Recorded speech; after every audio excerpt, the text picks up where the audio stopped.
Hey guys, and welcome to a game featuring two legendary warriors. On the left hand side we have Hayden's Phone up against Grizzly, and his grizzled veteran Warriors of Chaos build is going to come toe to toe with the might of the children of the old ones. Now Hayden's Phone sent this one in and was looking for a little bit of feedback, so let's go through his build, see out the battle, and then see what feedback we can give at the end. For his main battle line, it is going to be cheap and cheerful, sneaky little skinkies. We have skink cohorts on the flank, red-crested skinks in the middle, chevron up quite heavily. Now, red-crested skinks can be particularly good in this matchup. They have the armor piercing. Look at him doing a little meerkat impression. They have armor piercing, they have poison, so go toe-to-toe rather well with a lot of the Chaos Warriors with halberds, and other such units. On the flanks and the back here, we have double salamander hunting packs, good for taking down some of the larger creatures, and I'm a big fan of hunting packs in general.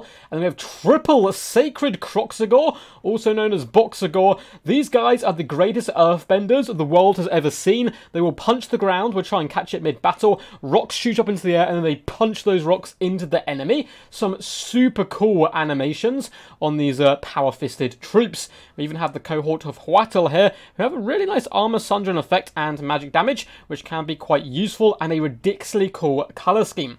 All round though, I will say Sacred KROXIGORS are pretty underpowered. This is one of the matchups I think you can get away with them a little bit, because they will be able to get through the thick armour of Chaos Warriors and still go toe to toe with a lot of the large beasties. In the back burner here we have Lord Krook coming in, of course, with his mighty spells. It looks like he's not bringing his armour though, which is probably a good choice because you don't really want Lord Krook in the main action. And leading this KROXIGOR themed build, we do have a KROXIGOR Ancient. Again, one of the best models in the game that we just never get to see. Here's some really cool animations coming in with the Miasma of Despair, really good hex ability, monstrous strength, the Hall of Kaigo and Amulet of Itzel. These two items are probably what sets him apart, plus his cost to Nakai makes him a little bit more competitive, so certainly a fun build. For the Warriors of Chaos, we do have a bucket ton of Chaos Marauders dotted through the front line. They're just ready for a good fat scrap, backed up by Chaos Warriors with halberds, so are going to be very key here to taking down the huge Boxigor rush. We have some nice skirmish cavalry in the form of Marauder Horsemen with throwing axes. Looks like a couple of those. We have the Gore-Beast Chariots. Heavy chariots. Very underrated units all round. Can do some really good damage up against the slow and ponderous lizard forces sometimes. Those skinks are a bit quicker, but they can't do much to chariots. We have some Chaos Knights, some Chaos Knights of Lances, and the Swords of Chaos. A bad to the bones build led by Arkan the Everchosen, who is on foot, which is a massive mistake here. I think he should be on horseback to go with his cavalry contingent. Coming in with the Slayer of Kings, Flamestorm, Flame and Sword of Rune, and Fireball. Pretty badass builds from both of these guys. They are going to be marching across the plains against each other. Who's your money on? Take bets now. It's going to be a good fun game for sure. And the Salamander Hunting Packs don't have the best targets, but using them to force off the throwing axes or punching down the chariots and cavalry is going to be their best bet. Now, red-crested skinks combined with Boxigors are going to do amazing against cavalry, because the Boxigors can pin the enemy in place. Red-crested skinks do the damage with their AP. Salamanders already unleashing a torrent of fire upon the Chaos Knights, who don't take any losses, but take a decent amount of HP. One last parting shot going in as well, killing a model first blood to the forces of the Lizardmen. These Salamanders will need to be protected though.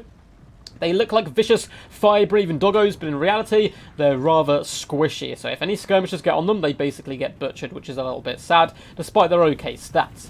So it looks like one Salamander Hunting Pack has ventured a little bit too far out on its own. With this type of build, you really need to stick tight and compact together, and you can see some Sacred KROXIGOR, as well as Lord Krook and the KROXIGOR Ancient, are now going to be forced away from the main fight. Surely the old ones going down early there to protect the Salamanders, which I don't hate whatsoever. It kind of deters the Chaos Forces from coming in. But now what you can see is the Lizardmen have forced themselves into two separate battles, and with this build where you're really looking to protect those Salamanders, you want to be sticking nice and tight together. You do not want to spread out battle when you're up against skirmish cavalry.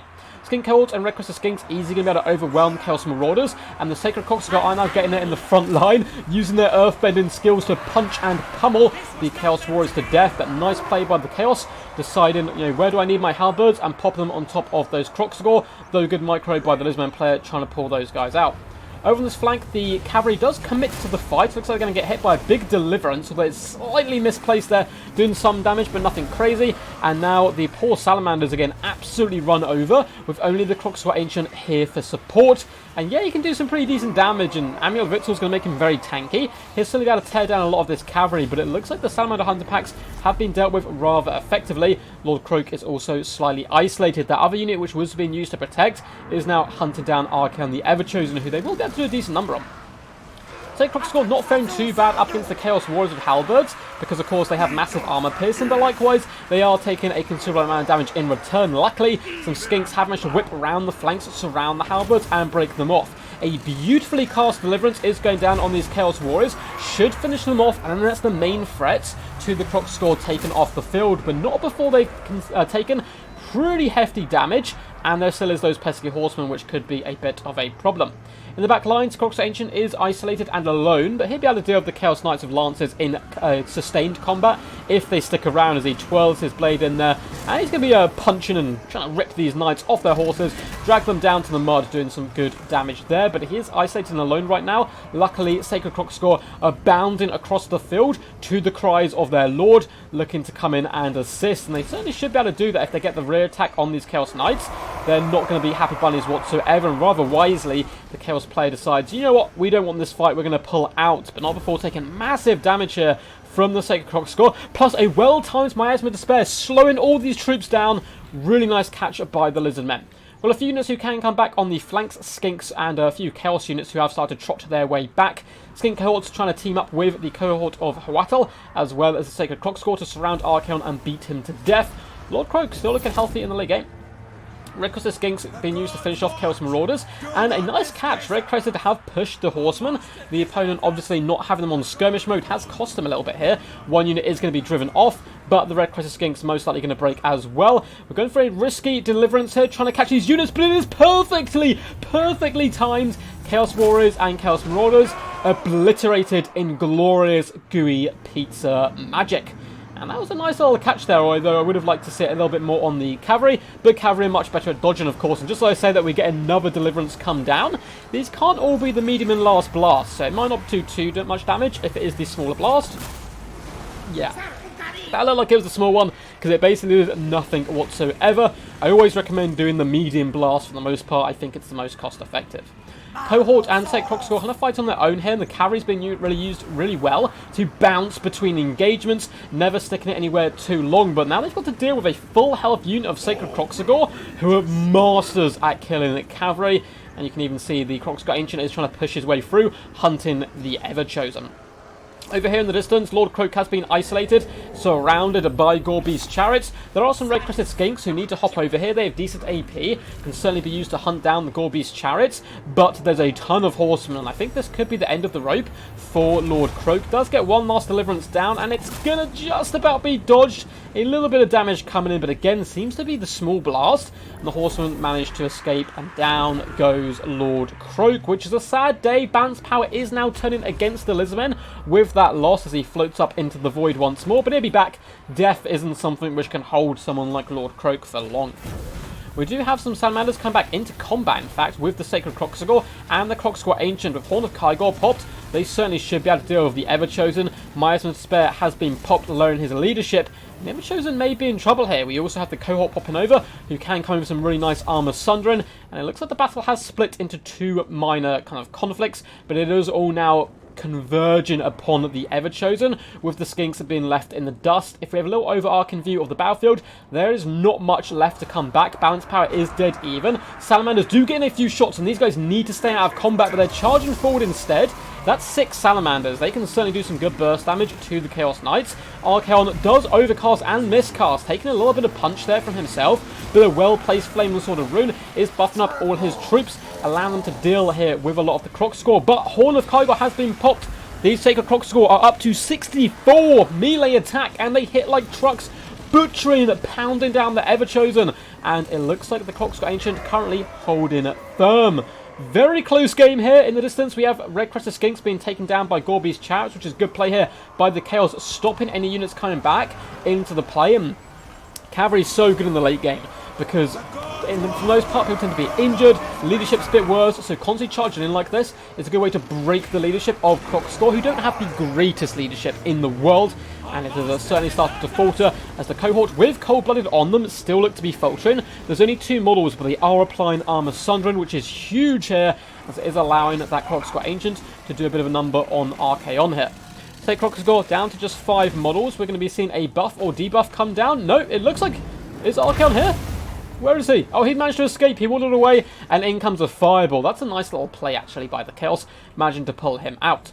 Cohort with just 1 model left standing, still deciding to fight on, and it is the last charge of the KROXIGORS, chasing down Archaon, who's been hit by a Miasma of Despair, so he can be caught, and now the KROXIGORS Ancient on the mighty mound in the middle of the battle challenges the Ever-Chosen to single combat.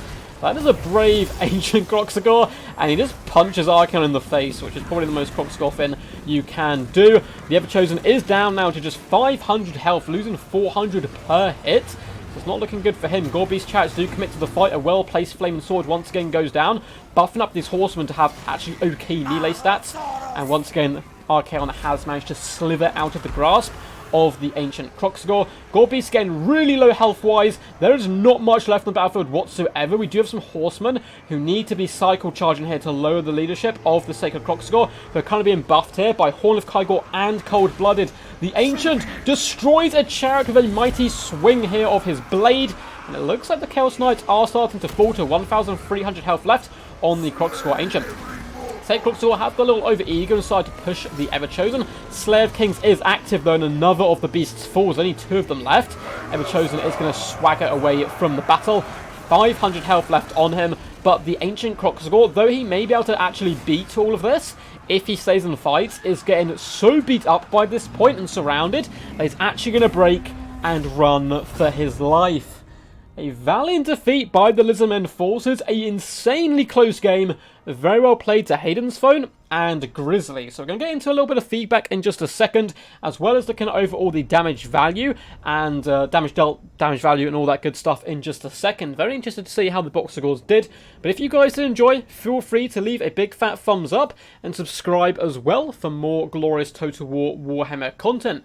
Leave a comment down below. What was your favourite moment? Who was your MVP? What did you think of this absolutely wicked Lizardmen build? It certainly wasn't meta, but nearly managed to pull off. I think a lack of synergy with the Salamanders and the rest of the build may have been a bit of a problem, but again, we'll delve into that in just a second. There are links down below in the description if you'd like to support the channel via Patreon. We do have Patreon over on there.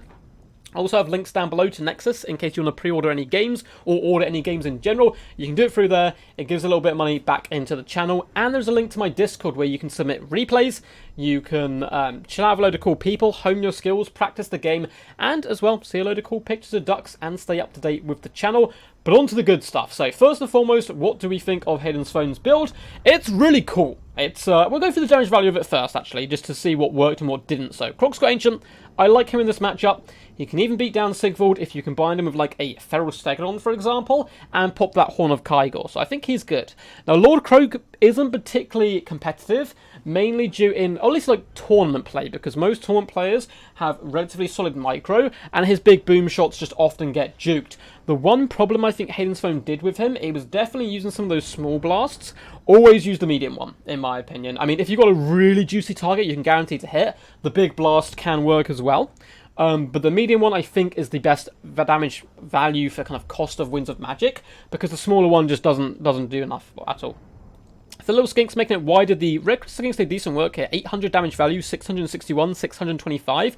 The salamanders, though, got really kind of punished, because what happened was the Lizardmen forces got dragged apart and made into 2 smaller fighting forces. Sacred KROXIGORS, 1,000 damage value, 3,274 on this unit, and there isn't around 1,300. Now, these seem like really good damage value stats, but Sacred KROXIGORS are very, very expensive. So this unit definitely paying for itself, and these ones unfortunately not, which is a little bit of a problem, of course. But yeah, the main problem, Hayden's Phone, that you ran into was you couldn't protect your salamanders with this build. You were going for a big, well, you could have, but you went for the rush attack. So if you're getting a big rush, you don't want to take salamanders. Now, if you use the KROXIGORS more defensively and form the kind of a mobile box build, then the salamanders can be really good. You let your skinks fight in the front line with the red crested.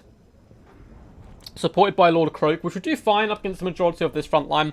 Then you use the KROXIGORS to fend off cavalry and protect the salamanders. But by getting dragged away to that right-hand side, using the salamanders to go after the knights is a great idea. But you need to pop these guys in guard mode so they don't continue to chase.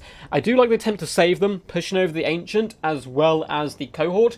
But I think that, you know, salamanders was doomed, so putting them back to protect the other one maybe would have been a bit of a better choice. Now, if you want a super meta kind of competitive build against Warriors of Chaos, I mean, there's a few different things you can do. One thing I do like, which isn't meta, but I can recommend if you want to bring this kind of style of build, is you bring the Ancient KROXIGOR, you cut, unfortunately, the Sacred KROXIGORs, maybe keep one because they're pretty fun. You still bring the double salamanders, but you get some Saurus in the front line to really beat down marauders, combine them with the red crested, or even cut them and get a load of cohorts of javelins, and double feral stegodon, or just one feral stegodon and the thunderous one are amazing here. Thunderous one can go toe-to-toe with large creatures with magical support, so if you take out Croak, add a Caster of Heavens, little skink priest, drop Curse of Midnight Wind on the enemy, Harmonic Convergence on yourself, you can really beat down the enemy quite quickly. As for Grizzly, Arcan the Ever-Chosen, 1,300 damage value. I think it was maybe he thought he brought him on horse and didn't, because bringing him on horse definitely synergizes better with this build. He's cheaper on horse, but I think that's the only thing I'd really change, because this was a really fun build. Marauders get butchered, but that's kind of their job here. And the Halberds, 750 damage value roughly on both of them, not too shabby. Good micromanagement by the the Gore Beast Chariot, I should say. Oh my god, a Gorball Chariot be amazing. But yeah, the Gore Beast Chariot, 106 kills, 1,000 damage value. Really potent and deadly up against Lizardmen, because it can do good AP to large creatures, but also run over Saurus and Skinks. And the cavalry was so much fun. 1,200 damage value, 2,000 on the Chaos Knights of Lances, 1,700 on the Swords of Chaos, and a double Marauder Horseman getting really good work. 960, 980 damage value. Anyway guys, hope you enjoyed this one. Until next time, peace, peace. And as always, stay awesome.